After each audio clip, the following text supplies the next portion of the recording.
Hi everyone, I'm here from Boiling Steam, your source for everything Linux gaming. I want to give you a quick overview of my thoughts of Loop Hero, the new indie hit that was out recently and has been making quite a splash.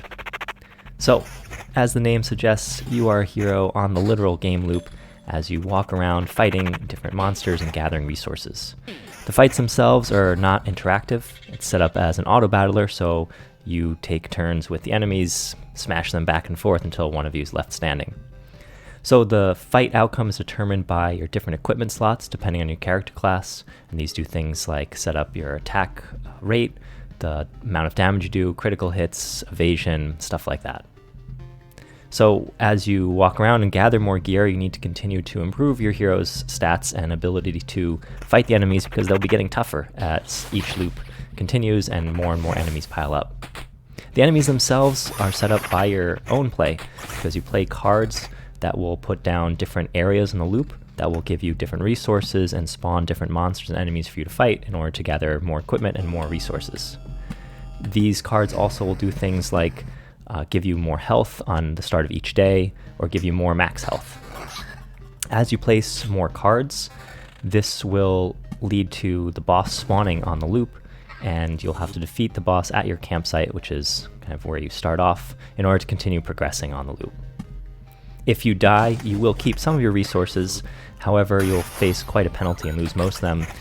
If you flee elsewhere in the loop, you'll also keep most of your resources, but give up some of them, and you'll keep all of them if you flee at your campsite.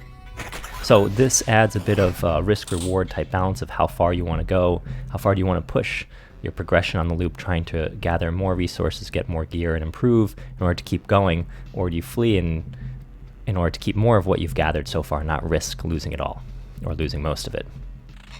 The cards themselves as you play have different interactions. They're not just simply resource areas or enemy spawning locations. Some of them will interact in interesting ways. The Vampire Mansion, for instance, placed near a village will transform it into something else. The meadow that gives you a few hit points at the start of each day can give you slightly more hit points when you play it in combination with other cards. So there's a lot of interesting different combinations to unlock and interactions to find out through experimentation. The campsite is where you return to when you die or flee from the loop, and this is a persistent area where you'll be unlocking different parts of your little campsite where you have things like a healer's hut, a gymnasium, a cemetery, and this will unlock different cards and classes as well as helpful equipment and bonuses. So as you go and unlock more, that adds more depth, gives you more available cards to choose from, so you can decide which ones you want to take on your next excursion on the loop to decide what types of enemies you want to have and what kinds of rewards you want to get. The story itself is left a bit as a mystery. You are a hero who does not know what's going on. You don't know what the world literally looks like because it's been destroyed or made invisible or whatever it is. That's a mystery. So there's a bit of amnesia and kind of trying to discover what's happening, and as you meet people at the campsite and on your loop, as you go around and around, you start uncovering a little bit more about what's happening and trying to save the world.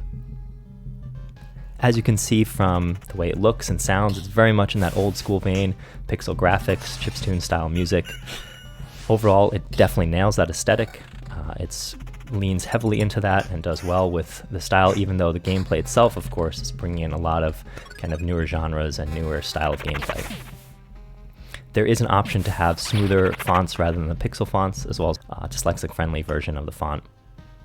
There's also a CRT shader to give you that old school look of the old CRT monitors, for those of you old enough to remember what those look like. So a few quick thoughts about the game. Overall, it's very playable, compulsively playable. It's hard to tear yourself away from it. Just want to keep playing one more loop, discover new things, and keep trying to get further and further. I will say the pacing is a little bit slow at first. The first few times around, of course, everything is new and exciting and different. However, I found myself kind of pushing the risk-reward a little bit too far and losing too many resources and then not able to unlock more stuff at the campsite. And this slowed down a little bit that early progression. And I think players will tend to probably want to see what the boss is like and see how far you can go, and kind of hamper their progression a little bit in the early parts. However, I think you do start unlocking more and more and gives you more options and more depth, more things to play with, and that adds a lot to discover and see in the game. That said, it is a little bit opaque. A lot of the different game mechanics are unexplained and a little bit mysterious exactly how they work or what's better, what's worse. The discovering of different interactions, of course, is fun and adds a lot of mystery and kind of discovery feeling to the game. However, it could be balanced a little bit better with some more information on certain combat mechanics, and also like what certain things mean in the campsite. Mostly you'll discover it as you go, but could be helpful to have a little more information.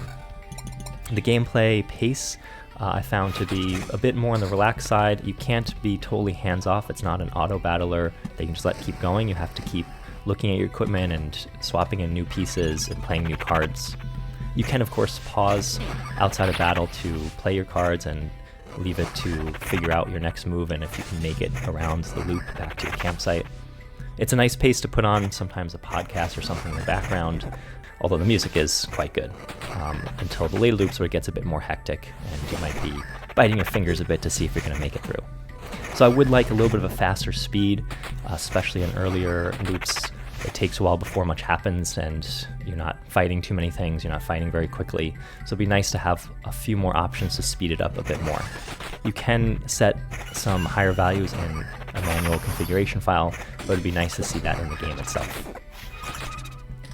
Overall, the game is fun, it works really well.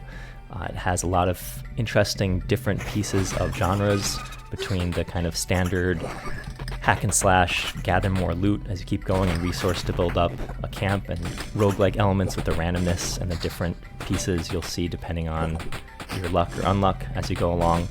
So it works really well and it's a lot of fun. It's easy to lose a lot of hours in there. A few last little notes. There's a Linux native version of Loop Hero which works great. The only minor bug I had was that it insists on starting up at the same window size each time, so I have to resize it. That could just be because I'm playing on a 4K monitor and it might just default to a smaller resolution window. Developers recently had a great announcement that they've hit 500,000 purchases, which is quite a milestone for a little indie game that's been out about a week. And they plan on adding more cards, classes, and tweaks. So I'm excited to see where else this game will go and the added depth, and I still have a lot to discover. This has just been after about 10 hours of playing, and I see many more hours coming. So thanks for joining me. Check us out at boilingsteam.com. You can find us also on Twitter and Mastodon. Until next time.